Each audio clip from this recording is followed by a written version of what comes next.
আর্থিক উন্নতি পেতে অবশ্যই করুন এই উপাচারটি। কবে করতে হবে? দোল পূর্ণিমার দিন। নমস্কার, আমি অ্যাস্ট্রোলজার শ্রী রাজেন রাজ আপনাদের সামনে জাগ্রত একটি উপাচার নিয়ে উপস্থিত।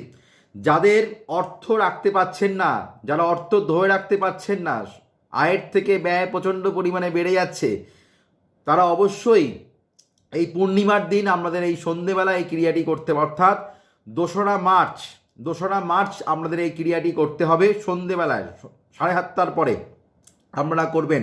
কি করতে হবে? একটা পান পাতা নেবেন, পান পাতার মধ্যে আপনারা দেবেন একটা গোটা গাঁট হলুদ দেবেন, তার মধ্যে একটা বড় এলাচ, 2টো লবঙ্গ, 2টো ডালচিনি, আর হচ্ছে আপনারা গোমতী চক্র, সেটাকে আমরা ঠাকুরের সামনে রাখবেন। ওং ভগবতে বাসুদেবায় নমঃ, ওং শ্রীং শ্রীয়ে নমঃ। এই মন্ত্রটা 100 বার পাঠ করে আমরা লকারে কিংবা লক্ষ্মী ঠাকুরের চরণের সামনে রেখে দিন। দেখবেন আপনাদের অর্থ শ্রীবৃদ্ধি অবশ্যই হবে। করে দেখুন, খুব ভালো কাজ পাবেন। নমস্কার, জয় শ্রী গণেশ।